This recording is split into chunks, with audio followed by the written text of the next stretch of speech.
I'm Calee. And I'm Steven.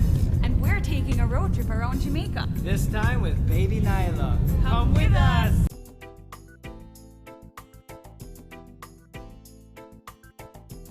Alright babes, Craighton Estate's Blue Mountain Coffee Tour.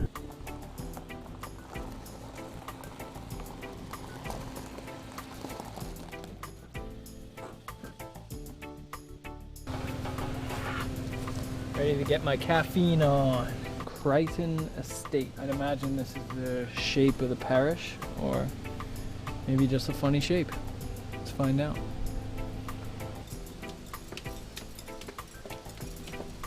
So, are you the man in charge of this beautiful estate? Most definitely. How you doing? My name is Alton Bedward. You are? Steven. This is my wife, Calee. Calee. Good to meet you, Mr. It's a pleasure meeting you. Yeah. Welcome to Craighton Estate, Thank you. the Blue Mountains of Jamaica. Fantastic. So how may I help you?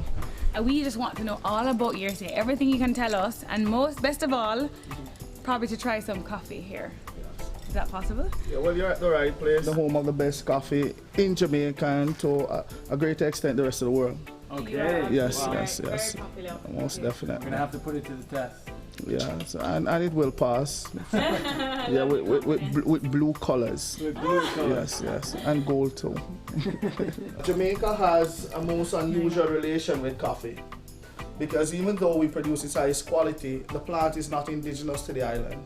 Oh. The species of coffee grown locally is known as the Arabica, Okay. and all the world's coffee is indigenous to Africa, both the Arabica and the Robusta. Okay. And all these beans are produced between the Tropic of Cancer and Capricorn. The Arabica species of coffee is extremely sensitive because these are all the coffee producing regions on the island of Jamaica. The Jamaican Prime Select is produced below 2,000 feet above sea level throughout the island.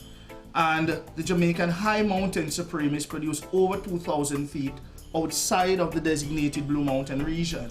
The Arabica varies immensely dependent on its immediate environment in which it's cultivated. Okay. And here in Jamaica, it expresses itself in this manner. So the Blue Mountain of Jamaica is in fact the home, or you could say the heaven for growing the Arabica. So in other words, Heaven although the plant isn't indigenous to Jamaica, Yeah. the environment is what makes the plant supreme. Exactly. So from my whole humble opinion again is that coffee would have manipulated mankind to actually get to the Blue Mountains of Jamaica. Now in terms of the finer details, this coffee loves altitude, so it has to be at least 1,400 feet above sea level throughout the world, and the perfect soil has to be a well-drained, fertile soil. The day-to-day weather, preferably very balanced, where it's never too hot, too cold, too wet, too dry, even humidity. And all conditions in place, your prize producing the highest quality coffee in the world. The Jamaican Blue Mountain range only rises to 7,402 feet above sea level. It is not the highest mountain range in the world. In the Blue Mountains of Jamaica, farmers throughout the centuries have developed the art of cultivating Blue Mountain coffee. And a coffee expert will tell you that it's not for the wheat-need farmer. So it is an art.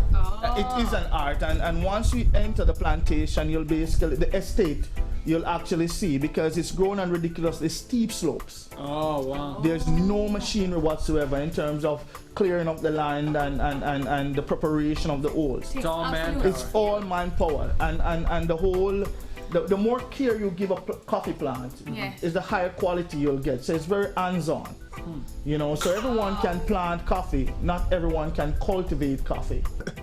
It's extremely hard harvested because all the fruits are harvested manually, and we select only mature fruits. Once processed or depulped, you get these, which are called the dried parchments. So they're normally encased in a sweet syrup, which has to be washed, placed in the sun to dry, and then cured. After curing, you basically pass these through machines known as hulling machines, which will then remove the outer portion, which is the husk. They have to be passed through grids such as these to differentiate size. All right?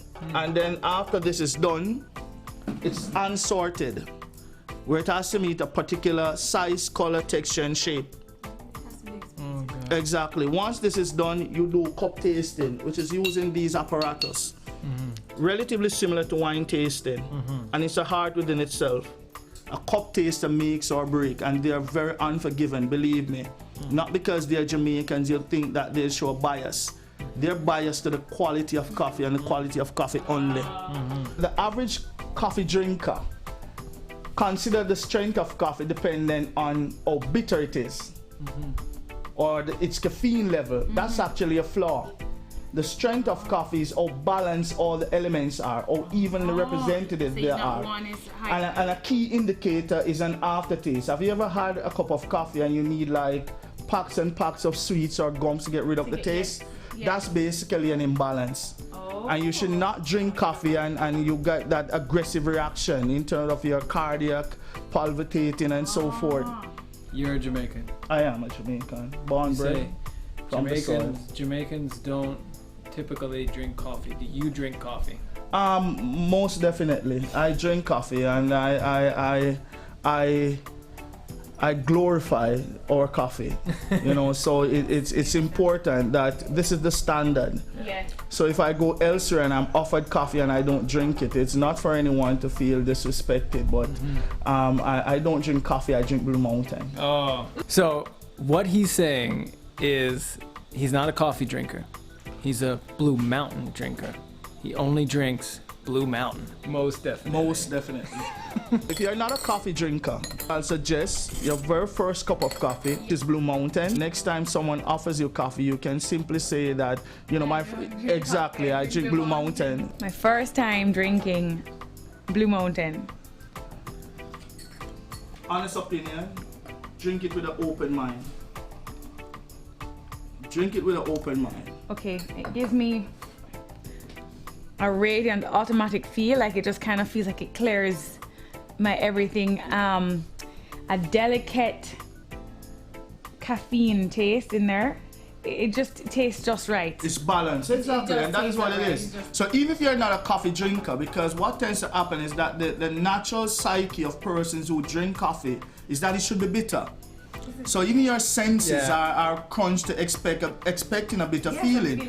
But unlike most coffees, it tastes incredibly smooth. This is a coffee for the human race.